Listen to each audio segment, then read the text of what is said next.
এখন যে ট্রাভেলের অবস্থা, আমি তো দেখি যে মোটামুটি মিডল ক্লাস মানুষরাও অনেক বেশি ট্রাভেল করে, আর এখন অনেকটা অ্যাফোর্ডেবলও বলতে পারেন। আপনি যদি কক্সবাজারের কথা চিন্তা করেন যে আপনি ট্রাভেল করবেন বাই ইয়ারে, তাতেও 20-30 হাজার টাকা খরচ হয়ে যায়। আর আমি দেখলাম যে মালদ্বীপ, শ্রীলঙ্কার মতো দেশ আপনি 40-50-60 হাজার টাকায় ট্রাভেল করে ফেলতে পারছেন। তো সেক্ষেত্রে মানুষ অনেকেই এখন ওই কক্সবাজার থেকে সরে এসে অনেকে মালদ্বীপ চলে যাচ্ছে, অনেকে শ্রীলঙ্কাতে চলে যাচ্ছে, নতুন একটা দেশ এক্সপ্লোর করছে। থাইল্যান্ড চলে যাচ্ছে মাত্র 30 হাজার টাকার টিকিট প্রাইস, 40 হাজার টাকা দিয়ে একদম সুন্দর ঘুরে আসতে পারতেছে। সো অনেকেই হচ্ছে এখন বিদেশে ডাইভার্ট হয়ে যাচ্ছে নর্মাল দেশি ট্যুর থেকে। আমি যেহেতু আমার নিজের প্রতিষ্ঠান এখন, সো আমি যে প্রবলেমগুলো দেখে আসছি, আমি আমার প্রতিষ্ঠান থেকে এই ধরনের কোনো প্রবলেম হতে দিতে চাই না। আচ্ছা আচ্ছা, লাইক একটা মানুষ এয়ারপোর্টে অ্যারাইভ করলো, তাকে গাড়ি আসতে ডিলে করবে, সে জানেই না যে তার গাড়ি কখন আসবে, এরকমটা হওয়ার কোনো সুযোগ নাই আমার এখানে। আচ্ছা আচ্ছা, প্যাকেজটা আপনি সেভাবেই আমি প্যাকেজটা সেভাবে ইনশিওর করব। সে ওখানে নামার আগেই তার ড্রাইভারের নাম্বার থাকবে, আমি তাকে আগে থেকে কনফার্ম করে রাখবো যে মাস্ট এই টাইমে থাকতে হবে। প্রয়োজনে সে আগে আধা ঘন্টা আগে আসতো, এখন 1 ঘন্টা আগে আসবে, এটার জন্য সাপ্লিমেন্ট দেওয়া লাগলে আমি সেটা দিব। এখানে আমি আমার অভিযোগ আছে, বাংলাদেশের আসলে বাংলাদেশে যারা ট্রাভেলার তাদের কমন অভিযোগ হচ্ছে বাংলাদেশ থেকে সব দেশের এয়ার ফেয়ার অনেক বেশি। অন্য দেশ থেকে আপনি ধরেন এখন ফিলিপাইন যাবেন, ফিলিপাইনের টিকিট ফেয়ার আছে 65 to 70K বাংলাদেশ থেকে, বাট সিঙ্গাপুর থেকে এই ফেয়ারটা মাত্র 15,000 টাকা, 10,000 টাকাও ফেয়ার আছে। সো বাংলাদেশ থেকে যে ট্যাক্সের ব্যাপারটা, এটা অনেক হিউজ। আচ্ছা আচ্ছা, ঠিক আছে। তো আসলে একটা দেশের কাঠামো যদি আমি ঠিক করতে চাই, এটা অন্য দেশের সাথে মিল রেখেই আমরা যদি চলি, তাহলেই মনে হয় করতে পারবো। অন্যদের থেকে ডিফারেন্ট হয়ে আমি সৌদি আরব হয়ে তো দরকার নেই আমার।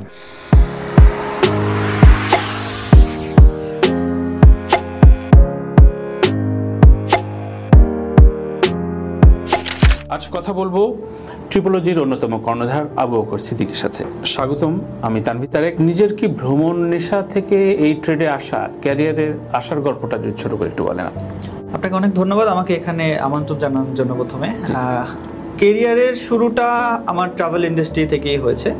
এটার মূল রিজনটাও হচ্ছে আমি আসলে ছোটবেলা থেকে ট্রাভেল খুব লাইক করতাম। হ্যাঁ, তো দেশের বাইরে ট্রাভেল করবো এরকম কখনো চিন্তাও করতাম না। তখন চিন্তা করতাম কক্সবাজার যাবো, একটু ঘুরবো, মানে সাজেক ঘুরবো, এরকম আর কি প্ল্যান। তখন ছোট মানুষ, ছোট প্ল্যান ছিল। তো আস্তে আস্তে বড় হলাম, তখন ট্রাভেল ইন্ডাস্ট্রিকে বেছে নিলাম আর কি আমার কেরিয়ার হিসেবে।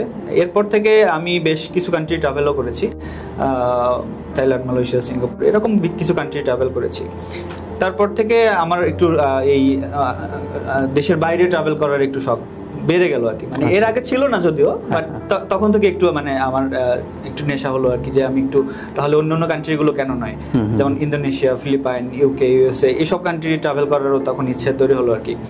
তো এটা আস্তে আস্তে এখন নেশায় পরিণত হয়েছে। এখন মনে হয় যে প্রতি বছর একটা ট্যুর না করলে আমার হচ্ছে না, একটু কেমন যেন একটা ক্ষুধার মতো। সে তো ভ্রমণ পর্যটক হিসাবে, আর ক্যারিয়ারে একজন বিজনেস পারসন হিসাবে সেটাই। যখন ট্রাভেল করতে করতে আমি দেখলাম যে আসলে এটা একটা ভালো ইন্ডাস্ট্রি আর কি। এখানে কিন্তু বাংলাদেশের মানুষ আগের থেকে অনেক বেশি ট্রাভেল করে। একটা সময়ে এটা এরকম ছিল না। বর্তমানে এখন যে ট্রাভেলের অবস্থা, আমি তো দেখি যে মোটামুটি মিডল ক্লাস মানুষরাও অনেক বেশি ট্রাভেল করে, আর এখন অনেকটা অ্যাফোর্ডেবলও বলতে পারেন। আপনি যদি কক্সবাজারের কথা চিন্তা করেন যে আপনি ট্রাভেল করবেন বাই ইয়ারে, তাতেও 20-30 হাজার টাকা খরচ হয়ে যায়। আর আমি দেখলাম যে মালদ্বীপ, শ্রীলঙ্কার মতো দেশ আপনি 40-50-60 হাজার টাকায় ট্রাভেল করে ফেলতে পারছেন। তো সেক্ষেত্রে মানুষ অনেকেই এখন ওই কক্সবাজার থেকে সরে এসে অনেকে মালদ্বীপ চলে যাচ্ছে, অনেকে শ্রীলঙ্কাতে চলে যাচ্ছে, নতুন একটা দেশ এক্সপ্লোর করছে। থাইল্যান্ড চলে যাচ্ছে মাত্র 30 হাজার টাকার টিকিট প্রাইস, 40 হাজার টাকা দিয়ে একদম সুন্দর ঘুরে আসতে পারতেছে। সো অনেকেই হচ্ছে এখন বিদেশে ডাইভার্ট হয়ে যাচ্ছে নর্মাল দেশি ট্যুর থেকে। সো আমি দেখলাম যে এখানে একটা ভালো মার্কেট প্লেস আছে। সো আমি চিন্তা করলাম যে এখানে কেরিয়ার অবশ্যই বিল্ড আপ করা যায়। তো ওই চিন্তা থেকে আস্তে আস্তে করে আর কি আমার এই ট্রাভেল ইন্ডাস্ট্রিকেই বেছে নেওয়া মূলত। সো আপনার প্রতিষ্ঠান ট্রিপোলজি মাত্র 2 মাস আমরা যখন কথা বলছি, ঠিক অনেকগুলো ট্রাভেল ইন্ডাস্ট্রি বাংলাদেশে এখন বিলং করে। সেক্ষেত্রে কেন, কিভাবে আলাদা করবে? ট্রাভেল ইন্ডাস্ট্রিতে আসলে মানুষ প্রথমে হচ্ছে এখানে একটা অনেক বড় একটা ট্রাস্টের জায়গা হতে হয় আর কি, কারণ এখানে কিন্তু একটা বড় ট্রানজ্যাকশনের ব্যাপার। হ্যাঁ, সো মানুষের ওই বিশ্বাসের জায়গাটা তৈরি না করতে পারলে কিন্তু এখানে আসলে মানুষজন আসে না। তো আমরা আসলে মানুষের সাথে এমনভাবে মিশি বা সার্ভিসটা দিচ্ছি আগে থেকেই। আমি তো এই ইন্ডাস্ট্রিতে ছিলাম, তো আমি ওইখানে থাকার সময় আমি কিন্তু অনেকগুলো প্রবলেম আইডেন্টিফাই করেছি, যেগুলো হচ্ছে মানুষরা ফেস করেছে। ধরেন একটা টিকিট ইস্যু করেছে, সেটা টিকিটের রিফান্ডের একটা ইস্যু থাকে ধরেন, তারপরে সে বিদেশে গেল, একটা সার্ভিস বুকিং করে, সেখানে কিছু হ্যাসেল থাকে। তো এই সব যে আমার যে 8 বছরের যে কেরিয়ার যেটা, সেটাতে কিন্তু আমি অনেক কিছু শিখেছি এই প্রবলেমগুলো থেকে, যেগুলো হচ্ছে আমি এখন সলভ করতে চাই। আমি যেহেতু আমার নিজের প্রতিষ্ঠান এখন, সো আমি যে প্রবলেমগুলো দেখে আসছি, আমি আমার প্রতিষ্ঠান থেকে এই ধরনের কোনো প্রবলেম হতে দিতে চাই না। আচ্ছা আচ্ছা। লাইক একটা মানুষ এয়ারপোর্টে অ্যারাইভ করলো, তাকে গাড়ি আসতে ডিলে করবে, সে জানেই না যে তার গাড়ি কখন আসবে, এরকমটা হওয়ার কোনো সুযোগ নাই আমার এখানে। আচ্ছা আচ্ছা, প্যাকেজটা আপনি সেভাবেই আমি প্যাকেজটা সেভাবে ইনশিওর করব। সে ওখানে নামার আগেই তার ড্রাইভারের নাম্বার থাকবে, আমি তাকে আগে থেকে কনফার্ম করে রাখবো যে মাস্ট এই টাইমে থাকতে হবে। প্রয়োজনে সে আগে আধা ঘন্টা আগে আসতো, এখন 1 ঘন্টা আগে আসবে। এটার জন্য সাপ্লিমেন্ট দেওয়া লাগলে আমি সেটা দিব। আচ্ছা, কাস্টমার এটা দিতে প্রস্তুত আছে, কিন্তু আমরা আসলে এটা অর্গানাইজ করতে পারতেছি না। এখন আমরা এই অর্গানাইজেশনে যাচ্ছি আর কি, যে কোনোভাবে যেন কাস্টমার এত দূর থেকে যাচ্ছে, এত জার্নি করে যাচ্ছে একটা ভালো টাইম কাটানোর জন্য, সে ওখানে গিয়ে যেন কোনোভাবে গাড়ির জন্য 1 ঘন্টা বসে না থাকতে হয়। কোনোভাবে যদি তার 3 দিনের একটা প্যাকেজ হয়, সে একটা হ্যাপেনিং জায়গা থেকে 2-3 কিলোমিটার দূরে গিয়ে হোটেলটা যেন না পায় অ্যাটলিস্ট। সে তার হ্যাপেনিং এরিয়াতে যেখানে থাকলে সে আসলে এনজয় করতে পারবে। 1,200 টাকা 500 টাকা লাভের জন্য অনেক এজেন্সি দেখা যায় যে আপনার অনেক দূরে নিয়ে একটা হোটেল দিয়ে দিল একটা কাস্টমারকে। সে যদি ওই কাস্টমারকেই অ্যাপ্রোচ করে বলে যে ভাই এটা আপনি 200 টাকা বাড়িয়ে দেন, আমি আপনাকে একটা ভালো হোটেল দিচ্ছি, কাস্টমার কিন্তু রাজি এটা দিতে। কিন্তু সে অ্যাপ্রোচ না করে সে একটা লোয়ার ফেয়ার অফার করে অনেক সময় কাস্টমারটা নেওয়ার জন্য, তারপরে হচ্ছে এরকম কিছু হ্যাসেল তৈরি হয়। সো আমরা যেটা আলাদা করতে চাই এখানে বস, সেটা হচ্ছে আমার কাস্টমাররা যেন কোনোভাবে হ্যাসেলে না পড়ে। আচ্ছা আচ্ছা। আমার এখান থেকে এখন পর্যন্ত যারা ট্রাভেল করেছে প্রত্যেকে হ্যাপি, প্রত্যেকে আমার কাছ থেকে যে সার্ভিসটা পেয়েছে সেটা নিয়ে সন্তুষ্ট। সো আমরা পরবর্তীতে যারা আসবে এখানে আশা করি প্রত্যেকে হ্যাপি হবে, কারণ আমাদের সার্ভিস এখানে ধরেন আপনি তো নিশ্চয়ই জানেন যে ধরেন গ্রামীণ ফোনে আপনি কথা বলছেন, হঠাৎ করে কল ড্রপ হয়ে গেলে কিন্তু গ্রামীণ ফোন 1 মিনিট ফ্রি দিয়ে দেয় আপনাকে ওই কল ড্রপের জন্য, তারা সার্ভিসটা এভাবে ইনশিওর করে। আমাদের প্ল্যান কিন্তু সেরকম। আপনি সামহাউ, আমি এত কিছু বলছি যে ভাই সব দিয়ে দিচ্ছি আমি, তারপরেও যেহেতু আমি নিজে ওখানে প্রেজেন্ট নেই, আপনি কোন একটা সার্ভিস পেলেন না, সেটাকে কিন্তু আমি রিকভারি করে দিব। আপনি আপনার যে সময় লস হলো, আপনার টাইম হলো, সেটার জন্য আমি আপনাকে একটা এক্সট্রা ট্যুর অ্যারেঞ্জ করে দিব। বাহ, চমৎকার। এক্ষেত্রে সবচেয়ে বেশি চ্যালেঞ্জ বা প্রশ্নের মুখোমুখি হয় ভিসা প্রসেসিং। ধরা যাক ফার্স্ট ওয়ার্ল্ডের ক্ষেত্রে ভিসা প্রসেসিংয়ে আপনারা হয়তো আসলো, আপনি 50-50 চান্স দেখে আপনি ক্লায়েন্টে নিয়ে নেওয়ার জন্য হয়তো আপনি বলেন যে ঠিক আছে এটা হতে পারে না হতে পারে। তো সেই জায়গা থেকে আপনাদের এটাও এমন না যে আপনাকে অসৎ বলা যাবে না, ঠিক আছে আপনি তো নিয়েছেন, আপনি বলে দিয়েছেন, এমবাসি তো বলেনি তাকে ভিসা দিবেন না, আমি কেন অ্যাপ্রোচ করব না? রাইট। সো এই জায়গা থেকে কতটুকু আপনারা আমি ট্রান্সপারেন্সি দেখাবো। আচ্ছা, এইখানে কিন্তু আমাদের একটা সুন্দর সিস্টেম আছে। আচ্ছা, এখানে আপনার কিছু ক্লায়েন্ট আছে বাংলাদেশে, আপনি যে একদম 1-2টা কান্ট্রি ট্রাভেল করে ফার্স্ট ওয়ার্ল্ডের ভিসা পাবেন না, ব্যাপারটা এমন না। একজন ডক্টর, সে বাংলাদেশে 2-3 লাখ টাকা ইনকাম করে মান্থলি, সে একটা ভালো লাইফস্টাইল মেনটেন করে, তাকে ইউএসএ ভিসা এমনিতেই দিবে একটা দেশ ট্রাভেল থাকলেও। আমরা তো বলতে পারি যে আমরা তো ফেসবুকে মার্কেটিং এভাবে অনেকে করে যে ফ্রেশ পাসপোর্টে ভিসা হচ্ছে, আসলে ফ্রেশ পাসপোর্টে কার হচ্ছে সেইটা বুঝতেছেন অনেকে, এই সুযোগটা অনেকে নিচ্ছে। অনেক রিনন কোম্পানি হয়তো এটা বলছে, এটা আসলে কার জন্য সেইটা মানুষ অনেকে বোঝে না। আমাদের এখানে হচ্ছে আমরা সেই ফাইলগুলো রিসিভ করি যেগুলোতে ভিসা হওয়ার চান্স থাকে 70-80% মিনিমাম। হ্যাঁ, সো আমরা আগেই বলি না আমি আমার কাছে চলে আসেন আমি ভিসা করে দিচ্ছি, আমি প্রথমে বলছি ভাই আপনার ডকুমেন্টসগুলো আমাদেরকে দেখান, আমাকে সেন্ড করেন, আমার অফিস ভিজিট করেন, আমি আপনাকে পরামর্শ দিচ্ছি যে আপনার কতটুকু চান্স আছে অ্যাসিওর করার জন্য।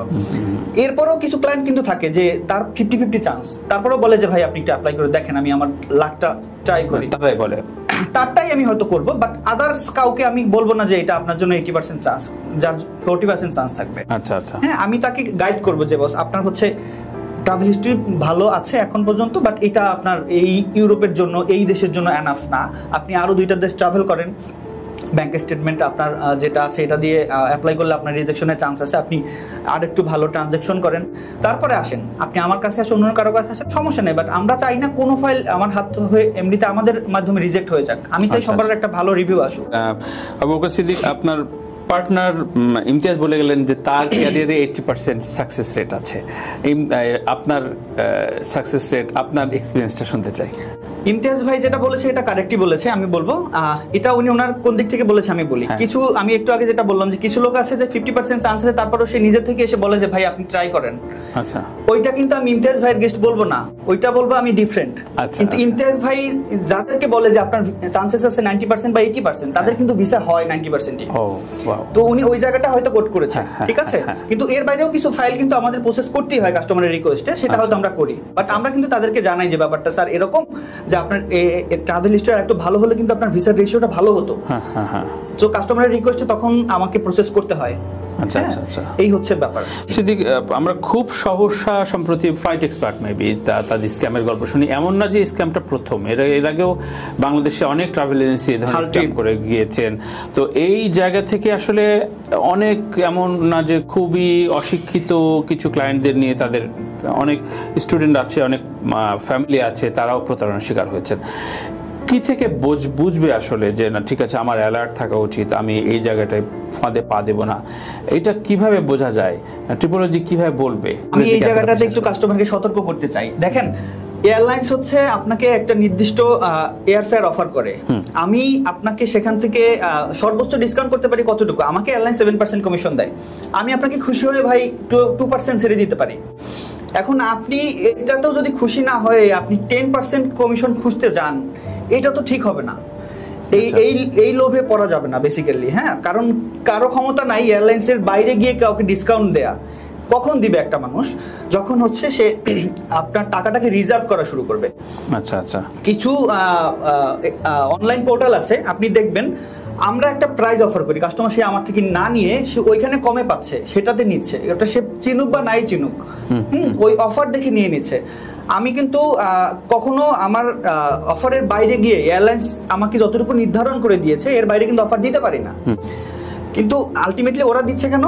ওরা দিচ্ছে হচ্ছে মানে আপনি যেন ওর কাছ থেকে টিকিটটা নিয়ে, আপনি টিকিট করেছেন 3 মাস পরে, এই টাকাটা কিন্তু তার কাছে রিজার্ভ আছে, মানে সে চাইলে কিন্তু টিকিটটা রিফান্ড করে নিতে পারে, বা থার্ড পার্টি কারো কাছ থেকে সে টিকিটটা কিনে আনতে পারে বাকিতে। ওই বাকি টাকাটা রেখে কিন্তু সে চলে যায়। কাস্টমারকে সবসময় সতর্ক থাকতে হবে এই জায়গাতে যে বেশি ডিসকাউন্ট মানেই লাভ না, বেশি ডিসকাউন্টে অনেক সময় কিন্তু লসও হয়।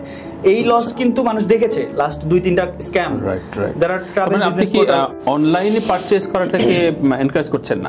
অনলাইনে আসলে আমরা টিকিট পারচেজ করাকে এই মুহূর্তে এনকারেজ করছি না, মানে বাংলাদেশের প্রেক্ষাপটে এই মুহূর্তে টিকিট পারচেজ করাকে করছি না। ভালো ভালো কিছু কোম্পানি আছে, তাদের থেকে পারচেজ করতে পারে, কিন্তু অতিরিক্ত ডিসকাউন্ট যারা দিচ্ছে তাদের কাছে না যাওয়ার জন্য অনুরোধ করছি। আচ্ছা আচ্ছা, এই ক্ষেত্রে আপনাদের ট্রাভেল এজেন্সিগুলোর যে সংগঠন রয়েছে তারা কতটুকু রোল প্লে করতে পারে বা করে? ট্রাভেল এজেন্সির সংগঠনগুলো ওনারা চেষ্টা করে আসলে। ধরেন আমি যদি সহজভাবে বলি, ফ্লাইট এক্সপার্টে পরে তো স্বাভাবিকভাবেই ট্রিপোলজি বলেন বা নতুন কোনো প্রতিষ্ঠান বলেন, তার প্রতি একটা অনাস্থা শুরুতে আসতে পারে, যারা ভয়, ঠিক আছে আমি যাব না, ঠিক আছে আমি একটু পুরনো যেই আমার চাচা করে দিছিল ওখান থেকে আমি এই জায়গা থেকে কি আপনাদের সাংগঠনিক কোনো তৎপরতা থাকে কিনা, আপনারা বলেন কিনা পাবলিক ডোমেইনে? আমরা পাবলিককে তো বলার চেষ্টা করি সবসময়। আমাদের ব্যাপারটা তো অনলাইন না আসলে, আমাদের হচ্ছে অফলাইন পুরোটাই। অফলাইন এজেন্সিগুলো এখন পর্যন্ত কেউ পালিয়ে যায় নাই, যতগুলো গিয়েছে সবগুলো অনলাইন পোর্টাল গিয়েছে। সো অফলাইনে যারা কাজ করতেছিল এতদিন তারা এখনো কাজ করছে, ঠিক আছে। সো আমরা অফলাইনে কাস্টমারদেরকে এনকারেজ করি যে আপনারা আমাদের থেকে নেন, আমাদের থেকে কখনোই হচ্ছে আপনি ঠকবেন না। আসলে একটু প্রাইস বেশি গেলেও আমাদের থেকে অথেন্টিকটা পাবেন। আর হচ্ছে যেই সংগঠনের কথা আপনি বললেন, সংগঠন এখন আগের থেকে অনেকটা স্ট্রিক্ট হয়েছে আমি দেখলাম। যারা হচ্ছে আনঅথরাইজ টিকিট সেল করতো, মানে লাইসেন্স ছিল না যাদের, তাদেরকে অনেকের লাইসেন্সের আন্ডারে নিয়ে আসার জন্য বলা হয়েছে। লাস্ট ওরা একটা টাইমলাইনও করে দিয়েছে যে 6 তারিখের মধ্যে সকল এজেন্সিকে নিবন্ধন করতে হবে। এটা একটা প্রসেস চলছে, একটা প্রসেস কিন্তু চলছে, মানে যারা আনঅথরাইজ ছিল তাদের অলমোস্ট অনেক এজেন্সিকেই বাতিল করে দেওয়া হচ্ছে আর কি। সো ওই জায়গাটা একটু সলভ হয়ে যাচ্ছে, ওই সংগঠনগুলো সলভ করছে। আর এদিক থেকে আমরা কাস্টমারদেরকে যেটা বলতে চাই সেটা হচ্ছে যারা অফলাইনে আমরা যারা টিকিট সেল করছি বা প্যাকেজ সেল করছি, এদের আসলে এখন পর্যন্ত কোনো উদাহরণ নাই এভাবে যে কেউ পালিয়ে গেছে। সো এদের উপর বিশ্বাস করে রাখতে পারে। আচ্ছা আচ্ছা, প্রতি বছর বা 1-2 বছর পর পর শুনতে পাই যে আমাদের পাসপোর্টের রেটিং নেমে যাচ্ছে, এবং এই হতাশা খবরের পরে যখন একটা পরিবার ঠিক আছে একটা ফার্স্ট ওয়ার্ল্ডে বা একটা দেশে ঘুরতে যেতে চায়, প্রতি বছর এই ধরনের খবরে আপনাদের ইন্ডাস্ট্রি, আপনার ট্রাভেল ইন্ডাস্ট্রিতে কতটা প্রভাব ফেলে? আপনি ক্লায়েন্টকে কিভাবে বোঝান? তাদের কোয়ারিগুলো কেমন থাকে? ক্লায়েন্টের মধ্যে এখন অনেকটা হতাশা চলে আসছে। আমি নিজের কথাই যদি বলি, আমি আগে যেটা করতাম, থাইল্যান্ড, মালয়েশিয়া, সিঙ্গাপুর গেলে আগে টিকিটটা করে ফেলতাম। আমি কনফার্ম আমি যে ভিসা হবে, কারণ আমার এর আগে ট্রাভেল করা আছে, আমার ব্যাংক স্টেটমেন্ট ভালো আছে, আমি বুঝতাম যে আমার কনফার্ম ভিসা হয়ে যাবে। বর্তমান প্রেক্ষাপটটা এমন হয়েছে যে আপনার সবকিছু ভালো থাকার পরেও একটা মানুষ 8 বার থাইল্যান্ড গিয়েছে, তারপরেও তার ভিসা রিজেক্ট করেছে। থাইল্যান্ডের ভিসা তাকে 3 বার অ্যাপ্লাই করে আমি ভিসা পেয়েছি। এই জায়গাগুলো আসলে কাস্টমার অনেক হতাশ এখন বর্তমানে। এটার কারণ হচ্ছে লাস্ট একটা আমাদের দেশে যে ইনসিডেন্ট হলো গত 1 বছর আগে, গভর্নমেন্ট চেঞ্জ হলো, ওই টাইমটাতে হচ্ছে বাংলাদেশ থেকে অনেক মানুষ গিয়ে ওভারস্টে করেছে। এই ব্যাপারগুলো আসলে আমাদের বাংলাদেশ গভর্নমেন্ট থেকে এখনো সলভ করা হয়নি, যে তাদের সাথে বসে ওই এম্বাসির সাথে বসে যে এই ব্যাপারগুলো আমরা একটু সলভ করব। তারপর বাংলাদেশ ইমিগ্রেশন থেকে অনেকে আবার দেশের বাইরে অনেকে ইজিলি চলে যায়, যারা হচ্ছে আবার ব্যাক করে না। তো ইমিগ্রেশনকে আর একটু সোচ্চার হতে হবে, যারা হচ্ছে অথেন্টিক ট্রাভেলার না তাদেরকে যেন ইমিগ্রেশন থেকে বাইরে যেতে না দেওয়া হয়, এই ব্যাপারটা স্ট্রিক্টলি মেনটেন করা উচিত আমার মনে হয়। আর একটা হচ্ছে যারা রিয়েল ট্রাভেলার তাদেরকে একটু হয়রানি কম করা উচিত। আর যেই দেশগুলোতে যেমন ভিয়েতনাম, তারপরে ইন্দোনেশিয়াতে আমাদের অনারেবল ছিল, এই সব কান্ট্রিগুলোতে আমাদের যে কনসুলাররা আছে বাংলাদেশে, তাদের সাথে একটু বসে এই ব্যাপারটা আবার একটু সলভ করা যায় কিনা, তাহলে আমার মনে হয় যে গ্রাহকের একটু ভোগান্তি কমবে, প্লাস হচ্ছে যারা নতুন ট্রাভেল করতে চায় তারাও একটু আগ্রহী হবে আর কি এই সেক্টরে ট্রাভেল করার জন্য। ইনফরমেশনটা দেওয়ার জন্য আমি আর 2-3টে প্রসঙ্গ নিয়ে শেষ করতে চাই। সেটা হচ্ছে আপনারা যখন ভিসা প্রসেস করেন তখন মূলত যেমন এডুকেশন পারপাস অনেক তরুণীরা আগ্রহী থাকেন, ভ্রমণের ব্যাপারে আগ্রহী থাকেন, সেই জায়গা থেকে কি কোনো ধরনের রেশিও থাকে যে না ঠিক আছে আপনাদের সার্ভিস চার্জটা এই থাকবে, এরপরে আপনারা এভাবে ট্রাভেল ট্যুরটা তাদের সাজাবেন? মূলত একটা নতুন ছেলেমেয়ের কি ধরনের চাহিদা থাকে, কি কমফোর্টটা চায়? তারা কি ভালো হোটেল চায়, খুব কম ফেয়ারে বিমান ভাড়া চায়, নাকি একটু টোটাল প্যাকেজটা চায়? এখানে আমার অভিযোগ আছে বাংলাদেশের, আসলে বাংলাদেশে যারা ট্রাভেলার তাদের কমন অভিযোগ হচ্ছে বাংলাদেশ থেকে সব দেশের এয়ার ফেয়ার অনেক বেশি অন্য দেশ থেকে। আপনি ধরেন এখন ফিলিপাইন যাবেন, ফিলিপাইনের টিকিট ফেয়ার আছে 65 to 70K বাংলাদেশ থেকে, বাট সিঙ্গাপুর থেকে এই ফেয়ারটা মাত্র 15,000 টাকা, 10,000 টাকাও ফেয়ার আছে। সো বাংলাদেশ থেকে যে ট্যাক্সের ব্যাপারটা এটা অনেক হিউজ। আচ্ছা, ঠিক আছে। তো আসলে একটা দেশের কাঠামো যদি আমি ঠিক করতে চাই, এটা অন্য দেশের সাথে মিল রেখেই আমরা যদি চলি তাহলেই মনে হয় করতে পারবো। অন্যদের থেকে ডিফারেন্ট হয়ে আমি সৌদি আরব হয়ে তো দরকার নেই আমার। আমরা তো একটা ভালো জায়গায় যদি যেতে চাই আমরা, আসলে সেক্ষেত্রে আমাদের সবগুলো সেক্টরকে দেখা উচিত, বুঝছেন। আমাদের হচ্ছে আমরা শুধু ইন্টারনাল ডেভেলপ করলাম, যে আমি মেট্রো রেল করলাম, গাড়ি রাস্তা করলাম সুন্দর, এরকম না করে মানে অন্য দেশের সাথে মিল রেখে যে আমাদের ট্রাভেল সেক্টরটাকেও যদি একটু ডেভেলপ করা যায়। হ্যাঁ, আমাদের দেশে কিন্তু বিদেশ থেকে অনেক মানুষ ট্রাভেল করতে আসে না, ম্যাক্সিমাম আসে বিজনেস পারপাসে, 95% পিপল। তো ট্রাভেল সেক্টরে আমার মনে হয় এই এয়ার ফেয়ারের যে বিষয়টা, এটাকে একটু নজরে আনা উচিত গভর্নমেন্টের, কারণ এই বিষয়টা কিন্তু একদমই কেউ দেখছে না আমার মনে হয়। কারণ অন্য দেশে থেকে এখানে প্রায় ডাবলের থেকে বেশি এয়ার ফেয়ার, তো কাস্টমাররা আমাদের কাছে মূলত সেই এয়ার ফেয়ারটা নিয়ে কমপ্লেন করে বেশি। ওইখানের হোটেল ভাড়া তো খুব একটা ফ্যাক্ট করে না, যেমন আপনি ইন্দোনেশিয়াতে যান, থাইল্যান্ডে যান, হোটেল ভাড়া খুব বেশি না, বাংলাদেশের থেকে অনেক কম। ঠিক আছে, কিন্তু আমরা মূল চ্যালেঞ্জটা ফেস করি হচ্ছে এয়ার টিকেটে। মূলত একটা কাস্টমার যখন দেশের বাইরে যেতে চায়, অনলি থাইল্যান্ড বাদে আর বাকি সবগুলোতেই এয়ার ফেয়ার প্রায় হচ্ছে তুলনামূলক ডাবল। ঠিক আছে, তো এই জায়গাগুলো আসলে নজরে আনা উচিত, এবং ট্রাভেলার মূলত এই এয়ার টিকিট নিয়ে বেশি প্রবলেমে পড়েন। দীর্ঘদিন ধরে আপনার এই ট্রেডে আপনার বিচরণ, এবং সেক্ষেত্রে অনেকগুলো অভিজ্ঞতাও অর্জন হয়, অনেক ফ্যামিলির হয়তো অনেক আনন্দের সাথে সঙ্গী হয়ে থাকেন। এমন 1-2টা ঘটনা বলেন না যেটা আপনার জীবনে খুব স্মরণীয় বা আনন্দদায়ক, ভাবলে যে আমি এই কাজটা করতে পেরেছি ওই ফ্যামিলির জন্য, ওই ছেলেটির জন্য। আচ্ছা, এরকম অনেক ঘটনাই ঘটেছে আমার সাথে। আমার ক্লায়েন্টরা ধরেন দেশের বাইরে গিয়েছে, দেশের বাইরে যাওয়ার পরে ওনার এমন হয়েছে যে ওনার বাচ্চা অসুস্থ হয়ে পড়েছে, এমন হয়েছে যে ওনার একটা ফ্লাইট মিস করেছে। তো এই সব ক্ষেত্রে অনেক এজেন্সিকে যখন আপনি ফোন দিবেন, আপনি অ্যাজ এ ক্লায়েন্ট যখন ফোন করবেন, আপনাকে আগে বলবে যে ভাই আমাকে তাহলে ওই টিকিটের ফেয়ারটা পাঠাই দেন, আমি হচ্ছে আপনাকে একটা নতুন টিকিট করে দিচ্ছি। আমি কিন্তু সেটা কখনোই করি না। ওই ক্লায়েন্ট অন স্পটে থাকা অবস্থায় আমি ওনাকে টিকিট করে দিয়েছি, ইনস্ট্যান্ট উনি দেশে ফ্লাই করে আসছে, এরপরে আমাকে পেমেন্ট করছে, আমি ওনাকে পেমেন্টের জন্য ফোনও করি নাই। এটা হচ্ছে আমার জায়গা থেকে আমি করেছি। তারপরে একজন হচ্ছে বিদেশে গিয়ে তার বাচ্চা অসুস্থ বা সে নিজে অসুস্থ হয়ে পড়েছে, এরকম ঘটনা ঘটেছে। সেক্ষেত্রে আমি আমার যে সাপ্লায়ার থাকে ওখানে, আমি সাপ্লায়ারকে বলে দিয়েছি যে ভাই আপনি হচ্ছে একটা গাড়ি দিয়ে দিবেন, ওনার থেকে কোনো পেমেন্ট নেবেন না, উনি যতবার চাইবে দিবেন, উনি বাচ্চা সুস্থ না হওয়া পর্যন্ত ওনাকে কোনো পেমেন্টের কথা বলবেন না, পেমেন্ট যা আসবে সেটা আমাকে বলবেন, ঠিক আছে? সো উনি হ্যাপি, উনি ঘুরে আসছে, ওনার বাচ্চা সুস্থ হয়েছে, উনি দেশে এসে অনেক হ্যাপি। হ্যাঁ, তো এরকম অনেক আমার ক্লায়েন্টরা অনেক হ্যাপি হয়েছে, এরকম অনেক কেস আমি দেখেছি, এগুলো আমার কাছে খুব ভালো লাগে আর কি বেসিক্যালি। চমৎকার। ইউএস ভিসা প্রসঙ্গে একটু আসতে চাই। ইউএস ভিসা খুবই রেস্ট্রিক্টেড করে দিচ্ছে, কিংবা আমরা প্রতিনিয়ত ইউটিউব খুললেই এত পরামর্শ পাই, মানে প্রত্যেকে এক একজন উপদেষ্টা, মানে এই ট্রাভেল উপদেষ্টা নানান রকম উপদেশ দিচ্ছে এবং বিভ্রান্ত হতে হয়, এক একজন এক এক কালারে কথা বলছে। এইটা ট্রাভেল ইন্ডাস্ট্রির একজন মানে ট্রিপোলজির একজন হয়ে আপনি কি বলতে চান? এই শোনাটাকে আপনি এনকারেজ করতে চান নাকি বিভ্রান্ত হতে নিষেধ করবেন? আচ্ছা, ফেসবুকে ভিসা হচ্ছে এটা দেখে বাস্তবের ভিসার সাথে আপনি কোনো মিল খুঁজে পাবেন না। ফেসবুকে অনেক ভিসা হয় কিন্তু বাস্তবে হয় না। হ্যাঁ, বাস্তবে যদি ভিসা হয় সেটা যদি জানতে হয় আসলে কার ভিসা হয়, সেটার জন্য আমাদের অফিস ভিজিট করতে হবে, আমরা আপনাকে বলবো যে আসলে বাস্তবে কার ভিসা হয়। এখন ইউএসএ সবাই মোটামুটি ট্রাভেল করতে চায় বেসিক্যালি, কিন্তু সবার তো আর ভিসা হবে না। ইউএস এর আমরা যেটা করি, আসলে আমাদের কাছে কোনো জাদু নেই কিন্তু বস, আমরা হচ্ছে আপনার যে প্রোফাইলটা সেটাকে সুন্দরভাবে ওই এম্বাসির সামনে প্রেজেন্ট করি। রাইট। হ্যাঁ, আবার হচ্ছে ইউএসএ ছাড়া যেই দেশগুলো আছে সেইখানে এই বিষয়টা বেশি কাজে লাগে। যেমন হচ্ছে ইউএসএ তো আপনি নিজেও ফেস করেন, আমি ব্যাকএন্ডে কাজ করে দেই, আপনি ফেস করার আগে যেন আমরা আপনাকে সুন্দরভাবে ইনপুট করতে পারি সেটা আমরা করে দেই। ইউরোপের ক্ষেত্রে, ইউকের ক্ষেত্রে, অস্ট্রেলিয়ার ক্ষেত্রে আমরা যেটা করি, যে আপনি কিন্তু নিজে যাচ্ছেন না এখানে, আমি আপনার ফাইলটা নিচ্ছি, আপনার ফাইলের মাধ্যমে কিন্তু ওই এম্বাসি আপনাকে দেখে। হ্যাঁ, সো আমি আপনার প্রোফাইলটাকে এমন ভাবে প্রিপেয়ার করি যাতে সে আপনাকে অনুভব করতে পারে। হ্যাঁ, কারণ আমরা এই ট্র্যাকে প্রায় 12 বছর ধরে কাজ করছি, উদাহরণ বললেন। সো আমি এমন ভাবে ওনাকে প্রেজেন্ট করি, সো ওনাকে না দেখেই যেন এম্বাসি জাজ করতে পারে সে কোন প্রফেশনে আছে, সে আসলে কেমন ট্রাভেলার, ওখানে গিয়ে সে চলে আসবে কিনা। আমরা এই প্রোফাইলটা এভাবে করে সাজিয়ে দেই যাতে হচ্ছে কাস্টমারকে এম্বাসি ফিল করতে পারে, এবং ভালো প্রোফাইলগুলোকে সেভাবে করেই আমরা অ্যাপ্লাই করি যাতে হচ্ছে ভিসাটা পাওয়ার সম্ভাবনা 90 to 100% থাকে অনেক সময়। আচ্ছা আচ্ছা, শেষ প্রশ্ন এটা যায় যে প্রচুর মানুষের যে আপনি বললেন ওভারস্টে করে, এবং কিছু কিছু জায়গায় আমরা প্রতিনিয়ত খবর পাচ্ছি যে এক দেশ থেকে আরেক দেশে চলে যাওয়া এবং অবৈধভাবে চলে যাওয়া, এতে কি ট্রাভেল ইন্ডাস্ট্রি বড় ধরনের মানে চ্যালেঞ্জের মুখে পড়ে কিনা, ফেস করেন কিনা এই বিষয়গুলো আপনারা?